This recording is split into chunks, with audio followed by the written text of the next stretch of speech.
Hey everybody, it's Kyle coming at you live the day after the 2020 presidential election. Uh, Not sure how you guys all feel, but one thing I can definitely tell you is that, you know, it whatever happens, happens. I mean, you went out and you voted, you did your job. That's all you could really do at this point. And let's just hope things go a way that will help our country in the future. And one thing I would really like to see is a reinvestment in public education, simply because one of the things that I kept seeing last night on the election coverage was how white males that are with no college education are the highest factor or demographic for Trump voters. And that just made me really bummed out, man. I mean, for a lot of reasons, but primarily because, man, that's something we're tracking. But, our public education system is so fucked that that's not really a big surprise. One thing that I will say that's positive about this whole election, though, is Americans got out and they voted. Whether it be mail-in ballots or whatever took place, prior to yesterday, or whether it be yesterday, people got out and voted. My wife and I went yesterday around 9 o'clock and walked right in and walked right out. And I think the big reason for that is so much voting was allowed prior to election day. So I think that's going to stick, and I think people will be able to vote in advance like that from now on, no matter what the orange one says. I think it's a positive thing, and I think it's good. If we're not going to make the election day a national holiday, then you have to let people be able to vote in alternate ways. It's just that simple. When both parents are required to work in a family to support a family these days, you have to make it so that both parents can get out and vote, right? Unless you don't want them both to vote, right? If you don't want people to vote, just keep doing what you're doing. But no matter what anybody says, people got out and voted yesterday, and that's a very positive thing. So what's bugging me? Yeah, I mean, I don't know. I would say, I talked about the rage. I talked about all the hatred. I talked about all that stuff going on. And, I mean, I have the ways that I think about things and the ways that I believe in things. And other people have their ways too, and that's fine. There's nothing wrong with people having their individual ways of thinking. I guess my biggest complaint right now would be that we're still not entirely taking this pandemic seriously, and the numbers are climbing super quick. And with what happened with me, and I went and got a test and everything last week because I was sick, and with cold and flu season coming on, I've had my flu shot too. But with that coming on, with this pandemic around, it's just going to make things really hectic and confusing. And as of right now, I know ICU beds across the country are filling quickly. So it's going to be a rough winter. And I just really wish, I mean, seeing the stupid tweets every single morning when you wake up and hearing some of the dumb things that are said is annoying and it sucks.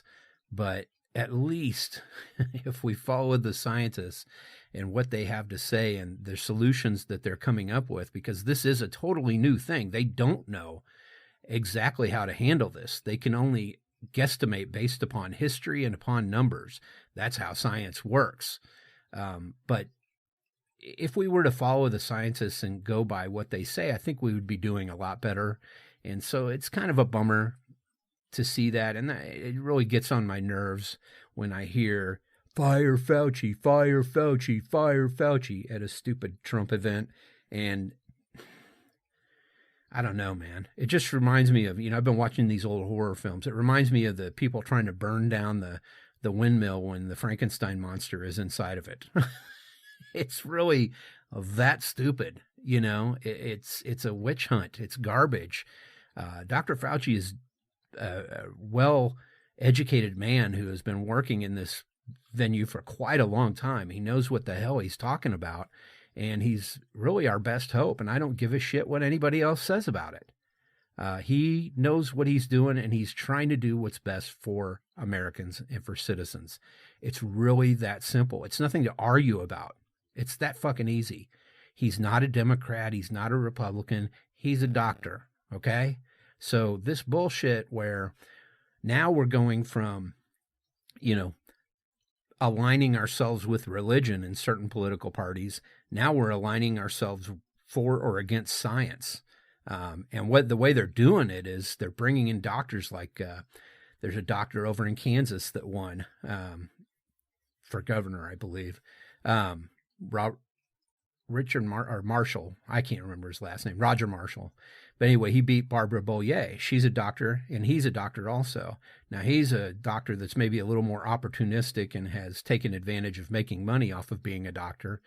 And she is a doctor who wants to help people. I don't care what anybody says. You can argue with me about it. I don't give a shit. That's the facts. That guy's in it to make money. She's not.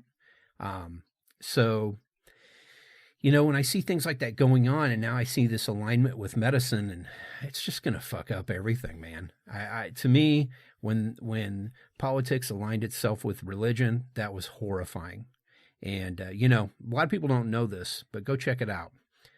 Dwight D. Eisenhower is the one who put the words "under God" in the Pledge of Allegiance. Before that, it was "one nation under all." So it's one nation under God. Go check it out. That's a fact. You have that, and then, years later, Ronald Reagan really aligned himself with the Christian right in order to get elected, and it's been a shit show ever since. The sad thing is you're taking something that people have faith in and people believe in, and you're using it to destroy something else that people have had faith in and believed in, which is our democracy. So I have a lot of issues with using science, using religion, now using medicine, which is a science, of course, to go against the coronavirus, or to claim that it's not real or it's not really that harmful, because our president, who has a gang of doctors and scientists around him, of course he's going to get the best treatment and he's going to recover from COVID-19. But most people his age are going to have problems with it. Not most, but a lot. So it's just a horrible comparison. And it's just a sad state of affairs when we're so fucked up in this country and uneducated that we can't realize that this is a deadly, horrifying pandemic, and we've got to grab it by the tail and do something about it. We cannot just let it wash over our whole population and see what happens. I can tell you what's going to happen. There's going to be millions of bodies laying around. That's what's going to happen. All right, so let's just hope things work out in the next few hours, next few days. I got my fingers crossed. But if they don't, we'll live through it as well. I'm going to throw it to a commercial real quick, and we'll be back with the second half, which is things that I'm into. So hang in there. Hey, Kyle. All right, and we're back. What am I into right now? Let's see. Well, I've got a load of comics to read for a couple reasons. Number one, Sweet Tooth is back. Jeff Lemire's amazing book from over a decade ago, I believe, is back. And there's a return of Sweet Tooth. And I'll tell you what, man, if you don't know what it is, it's very exciting. I'll put a link in the notes so you can kind of find out what it's about a little bit more. But it's a book that I just really loved reading, and I'm looking forward to the further adventures of this character. In addition to that, I also tried a couple new books. I can't remember one of them actually, but I know one of them is called That Texas Blood. And there's 3 books so far in this limited series. It looks really interesting too, kind of a murder mystery noir type of book, which is right up my alley.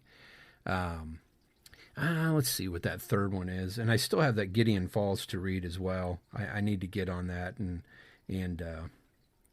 hopefully I can finish that sucker out and really move forward with that series because it's almost over with, man. I really need to just dig on it and enjoy enjoy it and catch up before it's over with because I'm definitely going to want to be, you know, all over what's going on when it comes to the end of that series. I can't remember what the third one is. I'm sorry, guys. But it looked really good. So I'll put notes in. I'll put it in the notes what it is. So be on the lookout for that. Let's see. I also picked up a Samuel Delany book. I'm not sure if you've read any Samuel Delany's science fiction books, but they're usually really super heady, and I like them. I read a few of them before, but I picked up, oh my God, Babel 17, I believe, is the name of this one. And I really, Dahlgren was the one that I read before, and I absolutely loved it. So Babel 17 I've picked up, and I'm looking forward to getting into that one and reading that one here soon. Because they're real heady books. It's going to take me a while to get through it, but they're definitely very rewarding when you're finished. So that's cool.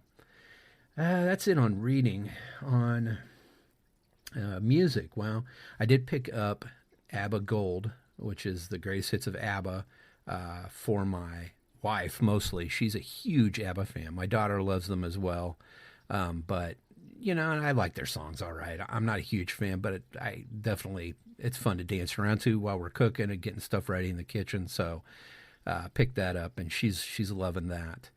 And that's really about it on new music. I haven't listened to much else out there. I know there's some stuff coming. I have a Mike Doty limited vinyl piece coming that looks really good. It's his new band. I believe it's called something Vroom, Ghost of Vroom 2. Loosely based on Ruby Vroom, their first record. But yeah, I'm looking forward to that as well. That's pretty exciting. It's got a cool laser etching on the backside of that record. So ready to check that one out. And that's really about it in the world of music. I mean, I'm just listening to lots of different things. Billy Paul has kind of been a new love of mine. I finally got that 360 Degrees of Billy Paul. Love that record. Definitely been enjoying jamming that one out here and there. Let's see. And what am I watching? Well, we started watching American Housewife again this year. A huge thing happened on that series, by the way. The actress who played, or I guess I should just say actor, I apologize, who played Anna Cat, the youngest daughter, has been replaced on the show. And this is the 5th season, so it's kind of weird that they would go that far and then replace her. But I do know she was in Quentin Tarantino's Once Upon a Time in Hollywood. So I don't know if she's maybe just gotten, so big that they can't afford her anymore or won't afford her anymore or what. But, the new actress did all right. So I think it'll pass for sure. And then we have been going back and watching old Goldbergs because we kind of stopped somewhere around the 5th season and didn't continue. But there's a lot of new stuff since then. So we're just kind of getting caught up on those as a family. Other things I've watched, I did watch Bride of Frankenstein in that horror collection that I've been watching. It was all right. Definitely better than the first Frankenstein film. I also watched The Invisible Man. That was actually a really good one. I like that one a lot. One thing I have noticed in these is they have the same crazy older lady that is from the local town or from the pub or whatever, the boarding house. And her primary job is screaming. But she has been in a couple of these movies, and it's just kind of funny to watch because it's the same lady. But, hey, man, that was a long time ago. It was almost 100 years ago these movies were made. So what else have we watched? I did finally watch Shock Corridor. I'd seen it before a long time ago, but I got a Criterion Collection DVD of it for real cheap, and it's good, man. I like that movie. It's a weird movie, and it's over the top, and it's overly dramatic and all that shit, like most movies were prior to the 70s, really. But it's good. It's a lot of fun. Definitely check that out if you've never seen it. It's a Samuel Fuller written, directed film. It's pretty great if you like Samuel Fuller stuff. And then we've been watching Pen 15 a lot. I know I've talked about that before on Hulu, and it's just really fun too. We definitely really like that show. Last night, primarily, we watched a hell of a lot of election coverage. There was really no benefit to that, I can tell you that much. So we kind of skipped out and watched some Goldbergs for a little while, but there's so many things to watch, you know. The new episode of Mandalorian, the first new episode last Friday, was pretty amazing. As a matter of fact, I'm positive that's my favorite episode so far. If you haven't seen it, the character of Cobb Vanth appears in it, the Marshal. If you've read any of the extended universe stuff or any of that jazz, I think it's the Aftermath books or something. Anyway, by Chuck Wendig. But he's in those, that character's in those books. A very interesting character. A lot of cool stuff in that first episode. There's a lot of little homage things to fans of Star Wars. So check it out if you haven't. It's worth the price of admission for Disney Plus, personally, I think. But it's entirely up to you, of course. We do a package deal where we get Disney Plus, Hulu, and ESPN Plus all together, and it's like $13 or $14.99, maybe $12.99 a month. So it's worth it, definitely. But that's about it, guys. I mean, not much else going on as far as consuming things. Just had a lot of fun messing around with this Samsung Galaxy Tab S7 Plus. What a great device. I love recording on it. I love editing on it. The keyboard case is pretty amazing for as small as it is and thin as it is. It's incredible how well it works. I love this device. If you're looking for a new computer, but you like having a tablet too, I would highly recommend this device. I know these have been around for a while where you can kind of magnetically snap them on the keyboard and stuff, but this is the first one I've had that also has a pen. And I can tell you, it's really an amazing device. Definitely enjoy it a lot. Also, one other thing before I leave, and that is my cold has gotten a lot better. So I can tell you what I was going through a lot was I did have some sinus headaches and some headaches and stuff. Never really got a temperature, but felt a little queasy in my stomach and lots of congestion in my head and sore throat and stuff. Really wicked cough. I kind of have a cough anyway that's been around forever. It just has something to do with my throat. I have kind of a strange throat. That's why when I got my tonsils taken out, it was a really particularly hard time for me, but a couple years ago.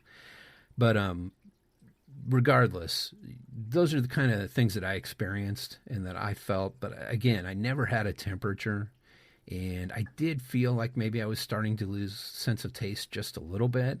But I would imagine that had something to do with all of the cold medicine that I was taking in. I mean, I'm still actually drinking Theraflu every day just to kind of keep the sinuses down a little bit and the drainage because it's so rough, man. But these colds are going to be rough this holiday season, this winter, guys. So hang in there, stock up on cold meds.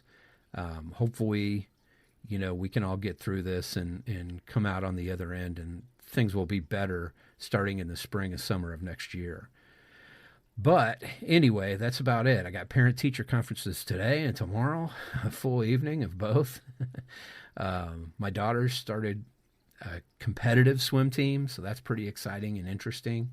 And these guys are off school this whole week. They'll be back next week, so that'll be interesting as well. A whole new quarter for them to get to work on. So anyway, guys, I appreciate you listening. Hang in there. Sorry if things didn't go the way you want or whatever on the election, no matter who you are.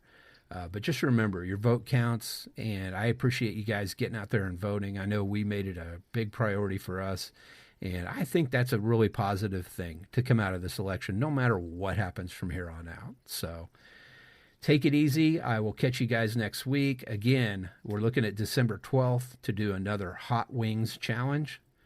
Mikey and I are gearing up for that and getting ready, so stay tuned for that as well. Catch you guys on the other side. Thanks for listening. Oh, get off my lawn.